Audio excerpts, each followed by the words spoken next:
plain red tent stands by dispassionately. You see a rolled-up sleeping bag and personal belongings. We should put her in the sleeping bag, so the rats don't get to her.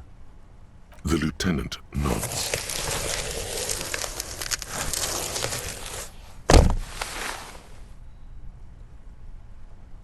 There she lies, cocooned in the sleeping bag, surrounded by empty cigarette packs, books, and half-read magazines. Magazines? You should look through them. Assorted soft covers, mostly pulp horror. A motor carriage lies buried in the snow on one cover. On another, a ghost airship. You also see a collection of radio enthusiast magazines. See anything? Rager Monthly, Journal of Material Science. More Technological Digest. One of the magazines doesn't have images on the cover. It's not a magazine, it's a leather notebook. You pocket the worn brown leather journal. She watches by, motionless. We should read this immediately, like right now.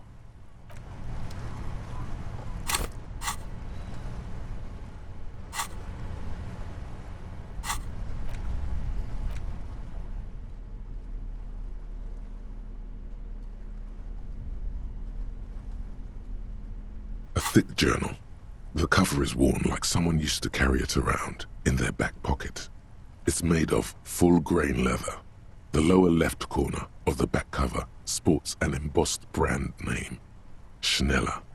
Schneller is a stationery brand from Gottwald, beloved among architects and engineers. She had good taste and must have taken what she recorded here seriously. The journal falls open. About 2/3 of its ruled pages have been filled. The large cursive of someone who writes quickly and confidently. Perhaps too confidently. Many phrases and even paragraphs have been crossed out, with tiny corrections scrawled above and in the margins. It's a mix of logistical notes, diagrams, and personal reflections, all dated. We could learn a lot from this. Hard to tell exactly. It's mostly noted down in code. Looks like contact information, quantities, directions. There could be useful information about local operations in those notes. We have a junior sergeant at my station who's good with codes. I can give this to her after we finish this. Professionalism is his coping mechanism. Esoteric radio technology. The most recent ones probably pertain to the latitude compressor, sketches, calculations of distance and density. You make out a familiar spiral shape.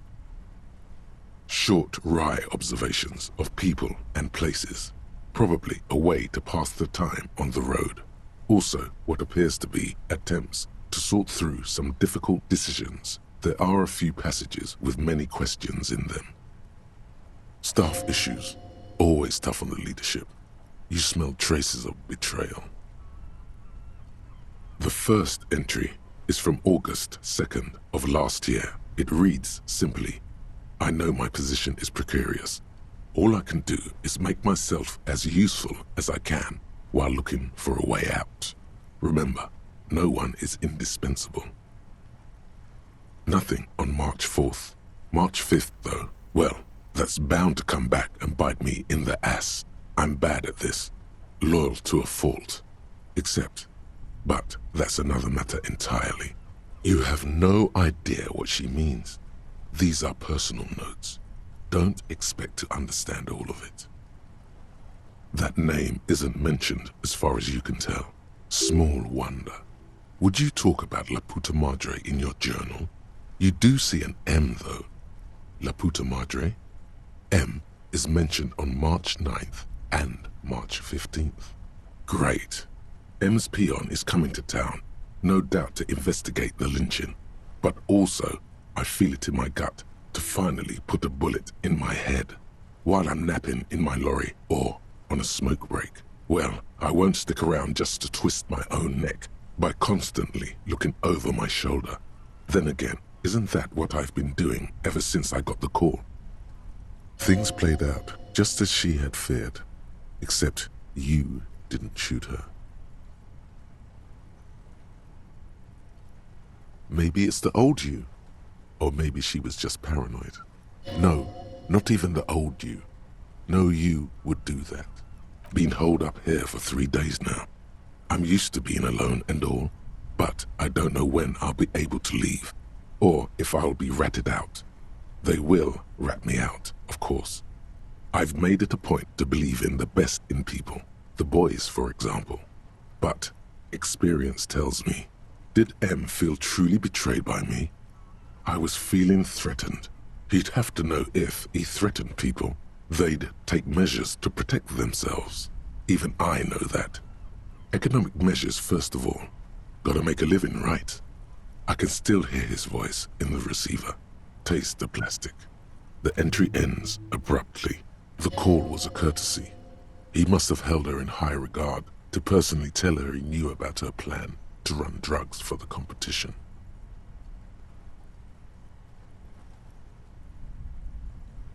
The thick journal, bound in brown leather, is full of candor and diagrams. The most recent entry is from today.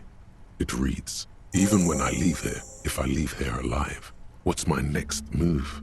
Staging a lynching is a crime, even if I'm not accused of murder on top of that. Forever on the run. Not really my idea of the open road. Man, I was really looking forward to winning. I don't think she killed the mercenary. It looks like she might have been framed. This whole thing was a detour, and a fatal one, he thinks. Don't get emotional.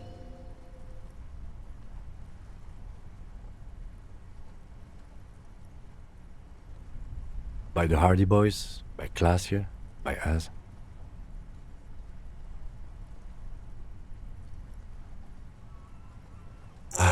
No, I don't think you are.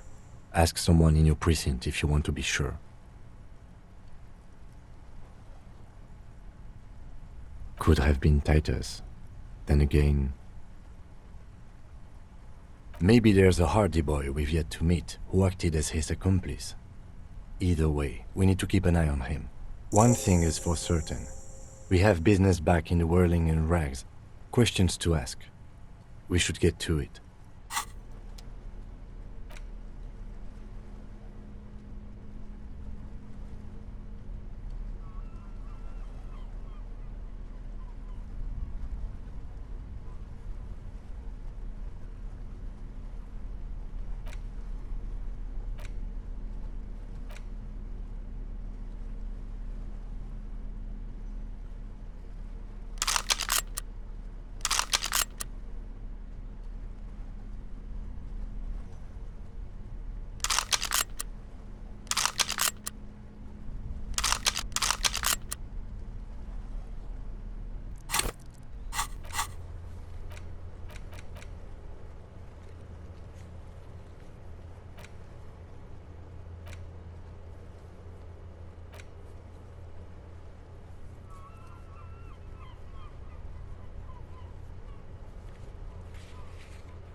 The plain red tent rests stoically in the corner.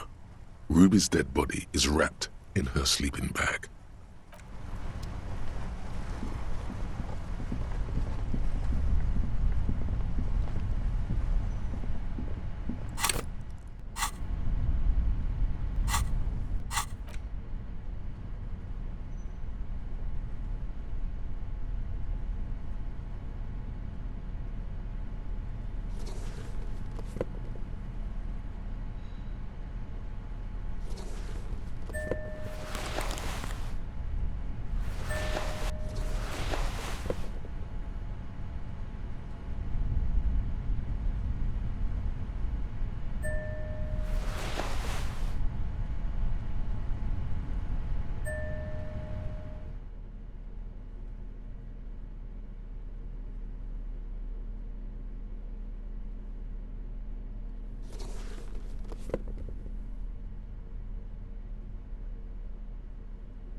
Stop. Just up ahead. Danger. You are prepared. Don't put away your friend. Your weapon. Snowflakes suspect the barrels of your VA's 9mm pistol. Yes, I hear commotion. Let's go. Good. Be ready to take damage.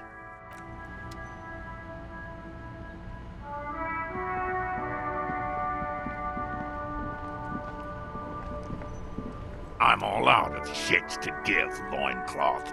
Welcome to the fucking reckoning.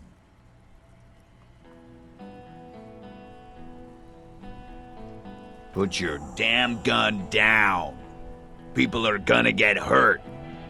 We need to talk this through. All right? Shut up! You're not gonna talk yourself out of this, loincloth shit fuck. This is the mercenary at the gates. His chest rises and falls under the ceramic breastplate. His fingers reach for the butt of his sidearm. There's something very wrong with him.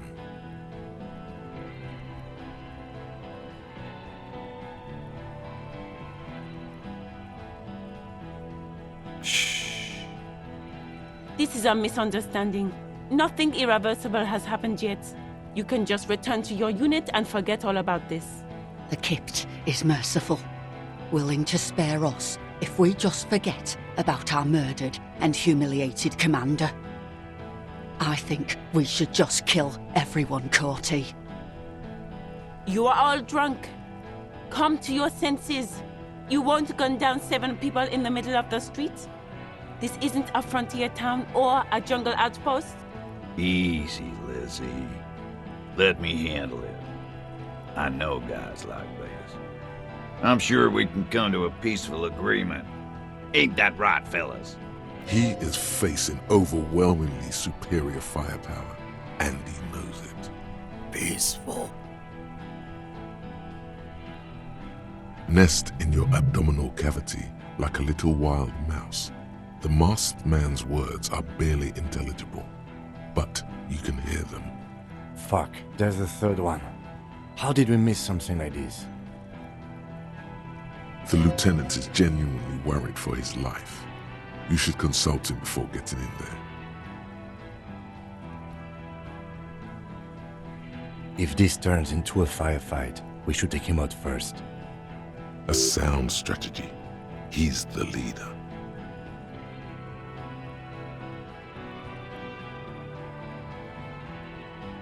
My plan is not to get killed, but we have to intervene. He doesn't want to, but he must.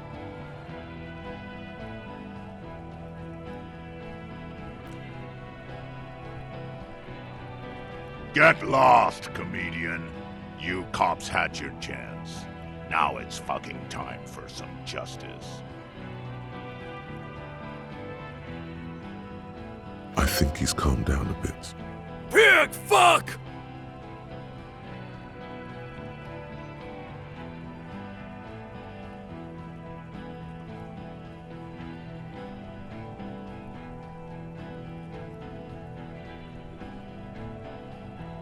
Oh, people are gonna die today. We're not leaving it like this. These tribals hung him up for everyone to see. No one is going to kill anyone. Let's just put the guns down and talk like civilized human beings. With a wordless gurgle, the killer loads his long rifle. The leader gives a small nod to the helmeted man.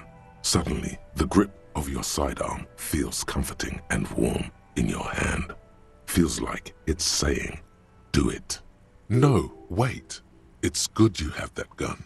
It really is. Just soften him up first. Present an argument.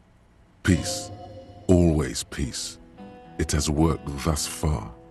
Start with the first idea you have, then move down from that. Please. Ruud. Ruud is the killer. Ruud the killer, Hoenkloewen. He doesn't talk much. All of you cunts inside out.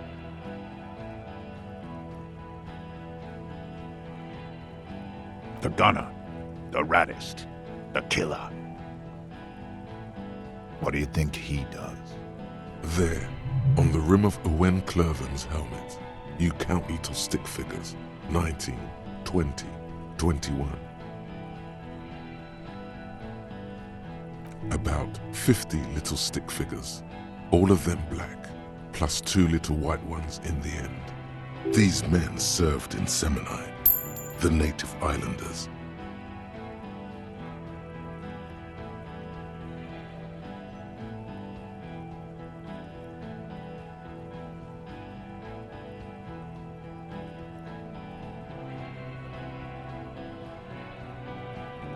You're a tit-sucking pig. I'm gonna show you, killer. What are we waiting for? Let's blow that pig fucking mouth off his face. Lance Corporal, just fucking shut up and wait for your order. He is not used to commanding or leading. He feels uncomfortable. He'd rather shoot to kill.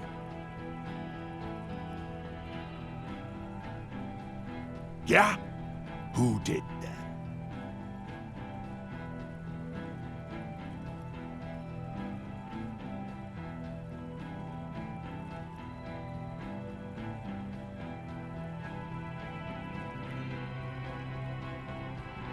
How fucking convenient.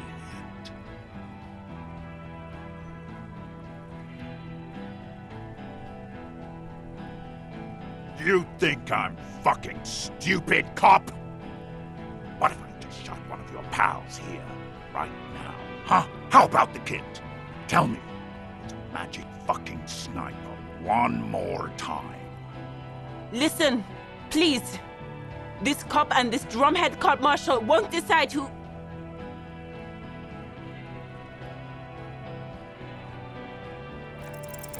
The Hardie Boys confessed to hanging him, all together. Titus said we took him out back and hanged him. He said it loud, in a public place.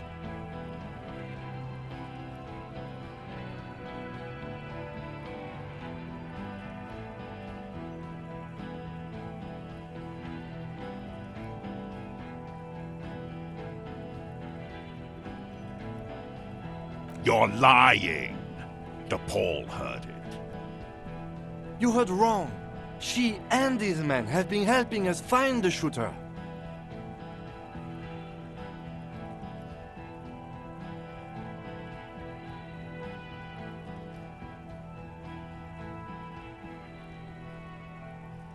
Fucking liars.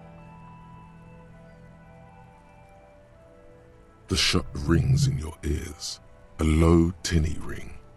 Then the Hardie Boys yell something. The young woman stands and looks behind her. The shot has flown over her head, crashing a small pane of the glass window behind her.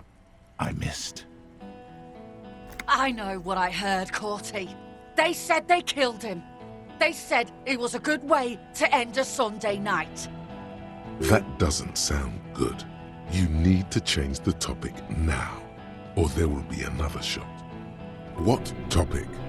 Shots have been fired. Act before it's too late. This was a close call. You think I care what that company cunt thinks?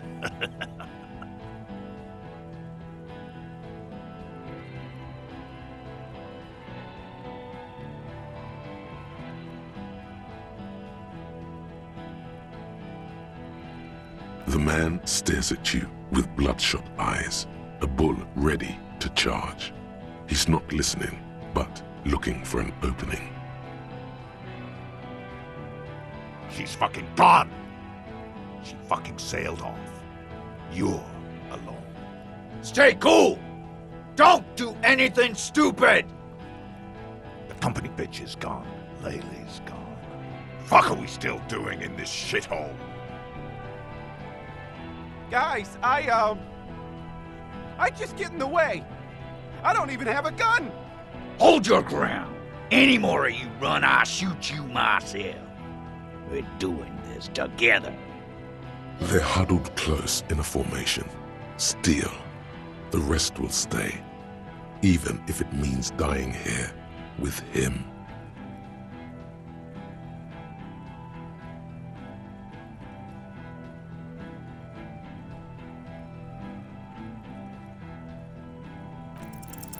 All right, here we go. This is an illegal tribunal. Krenel would never sanction this. Who's the commanding officer? Take your pick. I am a Krenel Major with over 15 years of live combat experience. When my colonel gets hanged by clay monkeys, I lead the platoon on a retaliation strike. Nah, I just have the biggest gun. Technically, the other man has the biggest gun, but we're beyond that now.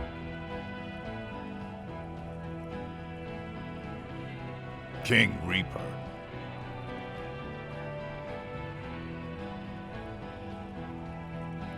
You're right, but you see, I want it to end in bloodshed. Okay, it's not much, but he's thinking about something else, and his hand is off the gun. This did something.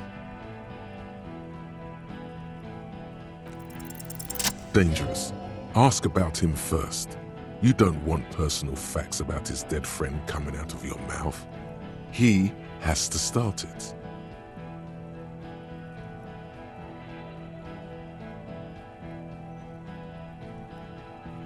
Yeah, I don't fucking act so well. Laylee had a hard-on for making faces for you natives. Fucking food aid shit. That shit is done now. Trigger time. Sergeant Major Raul Kortenaer, reporting in to burn this fucking mud hut to the ground. As he moves, the interlocking pieces of his armor click. Softly. Click, click, click. The realization comes to you, like a picture puzzle coming together. His name is Raul Kortenaer. The dead man's name is Elysium Kortenaer. He's brothers with the deceased. No, probably foster brothers. Elysium was put into a foster home, remember? For killing, maiming, and humiliating our commanding officer. You're all sentenced to death by lead. He sways from left to right, inspecting you. He wasn't my fucking brother. We just grew up on the same farm and got beat into place by the same sick fuck.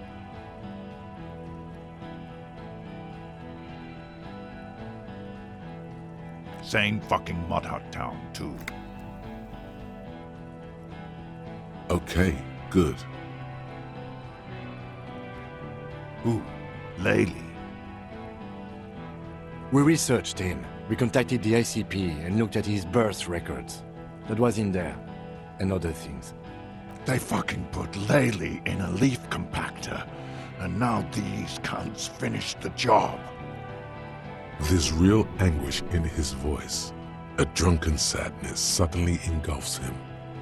Memories. It's a mind fuck, Corty. He wasn't put in a leaf compactor. They're making it up to fuck with us. Major, permission to. Open fire. We can't have that. Interfere now.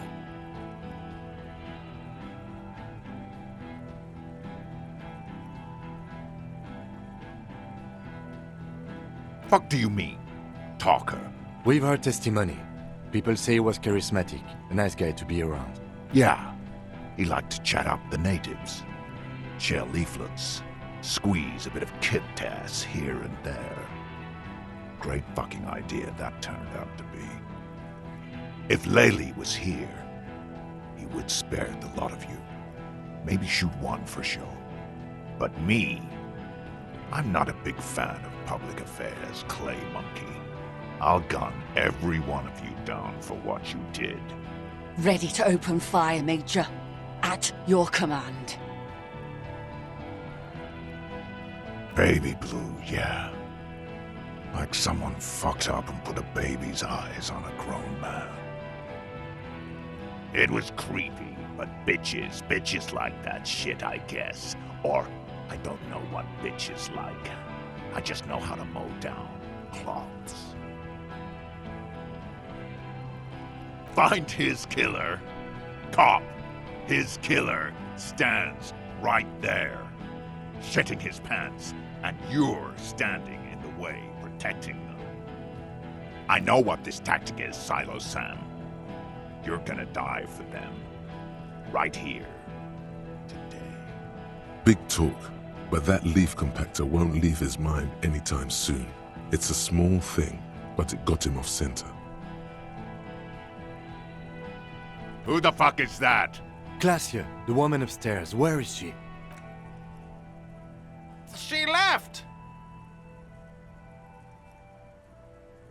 She left! Her room's cleaned out! Right before these assholes showed up! We should have arrested her. You can feel how upset he is with himself. Just for a second. Then the fear takes over and he's back in the moment. Hey, Bushman! Your little cunt isn't gonna help you out of this one!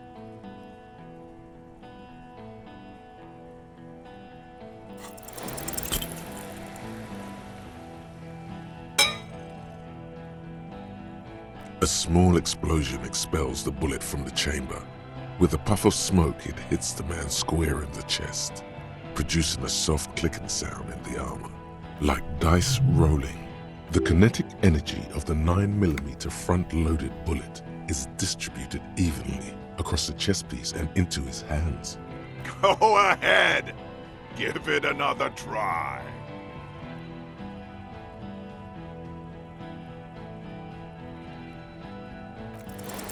Another soft explosion, like a firecracker, goes off in your hand.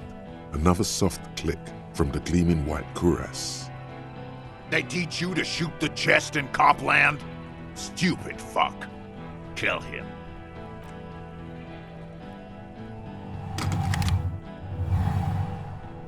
To your right, the killer raises his rifle and takes aim at you. His moves are steady, but the long barrel of the rifle sways slowly. A low shot rings. You feel a tapping, like rain on your chest plate. Heavy drops of rain. Then the sound of dice rolling as the cuirass distributes the shot evenly from plate to plate. You got hit. The armor took most of it, but still your ribcage burns. Feels like blood is slowly seeping into your lungs. God, please. He's aiming for the eye slot in Ruud's helmet. An extremely difficult shot. 2 shots ring at once. One from the lieutenant's pistol, and the other from de Paule's. It's aimed at the lieutenant, but it misses. You hear a scream behind you.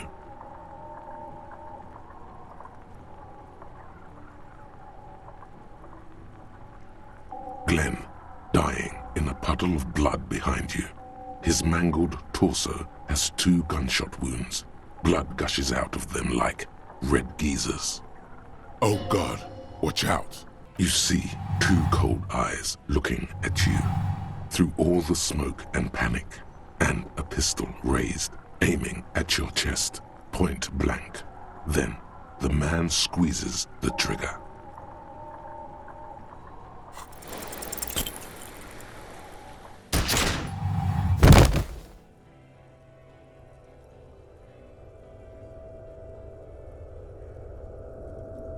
You can't. There is no time. Something inside your pelvis explodes. Your entire lower body is on fire and your legs can't support you. You fall down like a rag doll. The pain is too immense to scream. It pushes the air out of your lungs. Everything goes dark. A distant blur as you recede into it. The Hardie Boys are yelling. Someone is running, jumping over you. In the background you hear gunfire shatter glass, and then a man in pain. A familiar sound. It's Titus with a splat like meat. You hear bullets rip into him. His voice, still giving orders, grows fainter. A gurgle. He's not gonna make it. Feels slick and warm with blood. The pain is too strong to know what has happened there. Even clutching to your consciousness takes everything you got. Most of what's down there. It's all gone. Open your eyes now. You have to see what's happening. No. It's just a fear.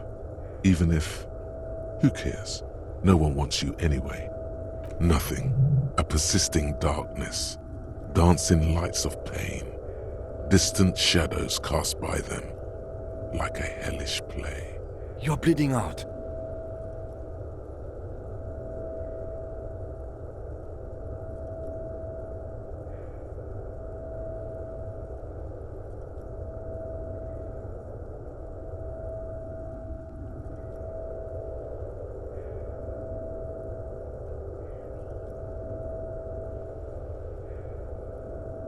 Stay with me.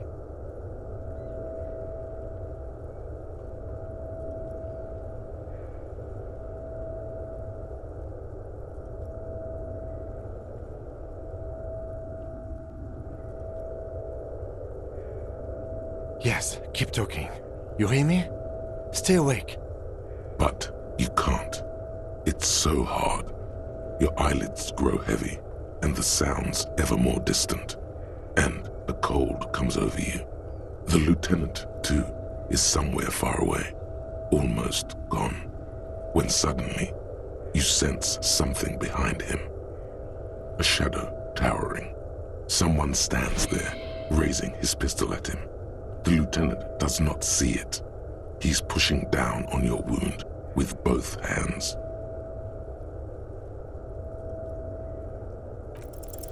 No, you scream. Behind you, from your bloody lips, your eyes are full of fear. There is no room for hesitation. The lieutenant turns around and fires, his body falling on yours in the course of the motion. You hear a roar of pain, a death scream. The sound disappears like someone pressed stop on the tape. The hulking figure, too, is gone. And so is Kim. And the whole world.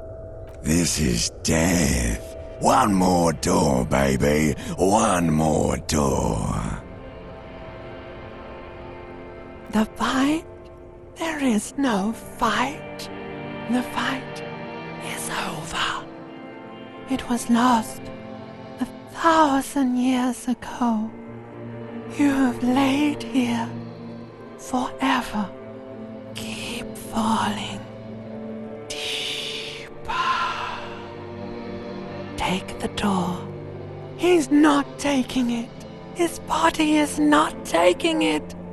Oh God, no. He's not disintegrating. He's swelling up instead. Over the hours, hurting, moaning in his sleep, and rotting, and being disinfected, and smelling of drugs, and feeling saliva in his mouth, drifting in painkillers, thrashing in his wound sleep. He can't go.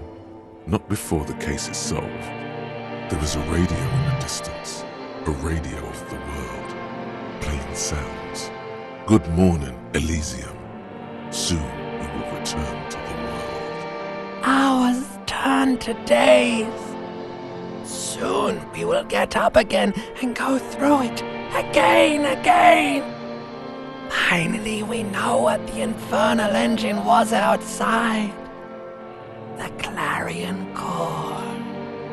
The engine of a caprice kinema. No, it was him. He is the infernal engine. Can't you see? He never stops. He only gets worse.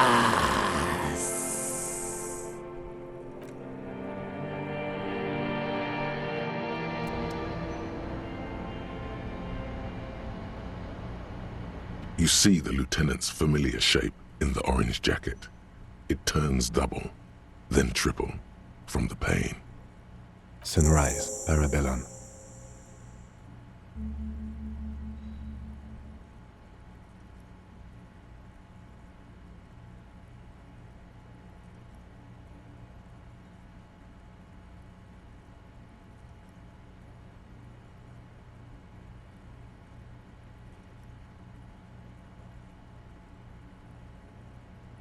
Sunrise, Parabellum. Sunrise, prepare for war. It's an old revolutionary saying. Cops like it. The gates of the harbor are boarded up. The streets are a little more empty. Apocalyptic violence is yet to erupt, I am relieved to say.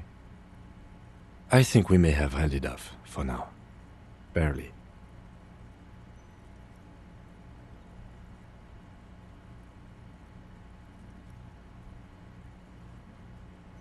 That's right. Ouch, indeed. Mr. Garte cleaned it. It took him an entire day. 2 days, in and out. You've been up enough to take Dramamine and curse. And drink water. Yes. The joke wasn't funny anymore. I took it off. The close proximity of death must have made the lieutenant contemplate his life choices. He's done with the jacket.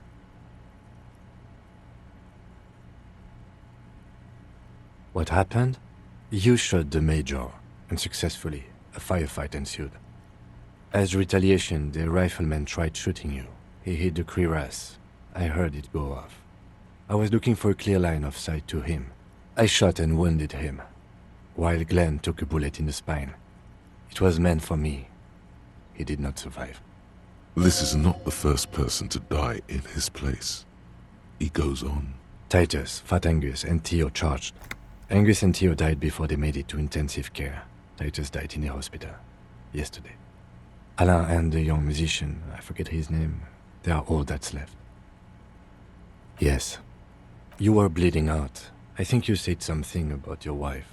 And you warned me. I was able to disarm the major before he got a jump on me. Thank you. Although... I was not able to kill him, as I should have. Krenel took him. A stray bullet killed the Paule, though. And that's what happened.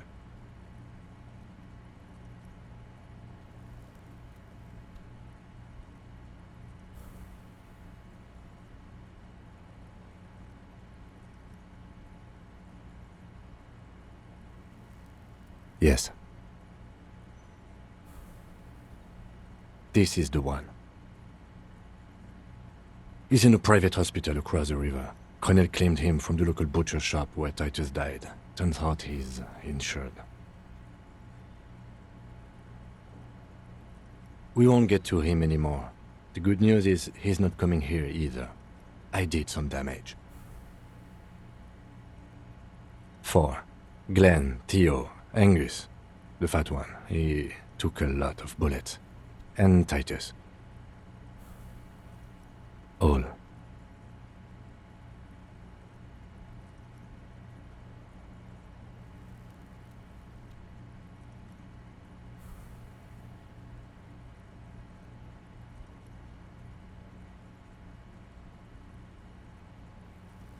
Let's face it, officer. It could have gone a little better. You could have not missed. +1. Ruby. But what's done is done. The violence is cordoned off. The Hornets did not get into the beehive. The worst scenario has not materialized. Yet. And we are still alive. Both of us. He did not expect you both to survive once you stepped between those two armies. His smoking, his hunched back. You have it worse, but he took a real beating. That cigarette has medicinal purposes. Reasonably bad. You were shot in the left quadriceps. That's your thigh. It appears no major arteries were nicked. The bullet was removed and a bacterial infection treated with mercurochrome. The bruising in your shoulder is negligible. The armor took the brunt of the fire. We will see. No. A man and a woman sit in the front seat of an armored motor carriage. The woman is driving. The man lights a cigarette. Jean Vicmer is his name. The asphalt vanishes under the wheels of the machine. Ahead, harbor cranes rise to the sky. Back to that shithole, he says. I called your station after the fight. The injury was logged in. They told me they've sent officers to join you on the site. I'm sure they are worried about you.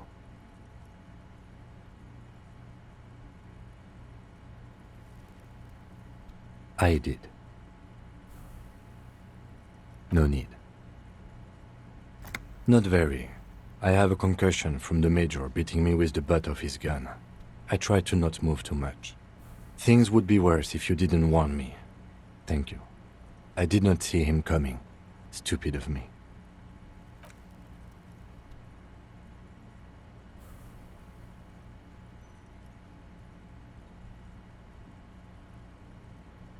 Easy now. How are you?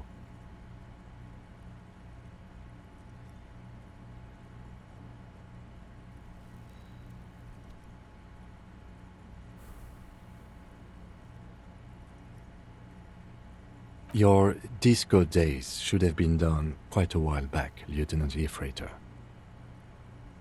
I honestly don't know.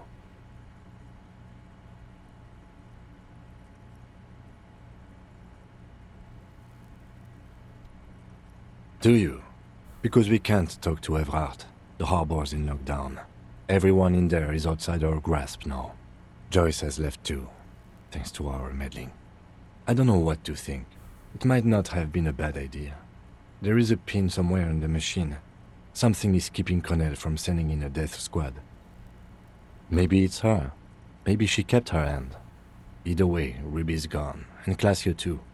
We really should have arrested her, you know? Guard confirmed she left 20 minutes prior to the tribunal showing up.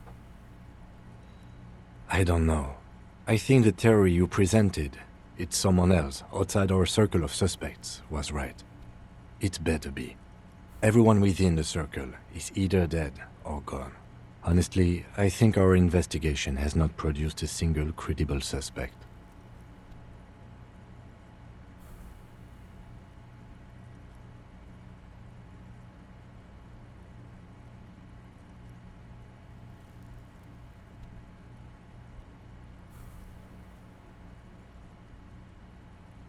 We should go upstairs, rethink the ballistics in situ.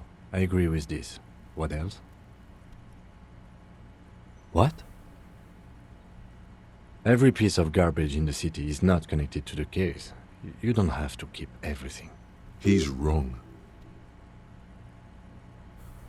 Okay.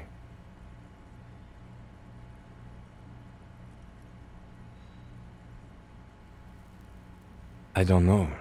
That's been there for years. Yes, God cursed the footprints, not solving the case for us. Au diable. It's extremely easy. There are thousands lying around. We found one, all completely unusable. It's precisely how easy it is to find one that makes the bullet useless.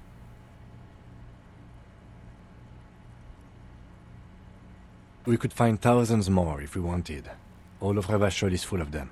But they seemed so mysterious.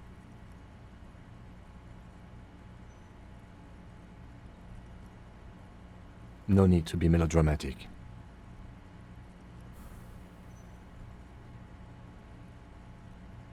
He does not know what to reply. Looks out of the window, then back at you. It's morning outside, you think. He arches his brow. The ceiling fan patiently spins overhead.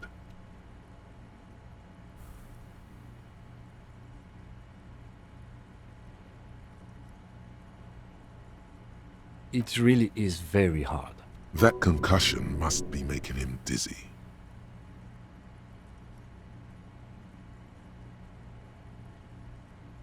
No. Are you ready to limp? Good. Where do you want to limp to? The lieutenant did mention doing more ballistics. Also, it's just close enough to endure the walk. Why not?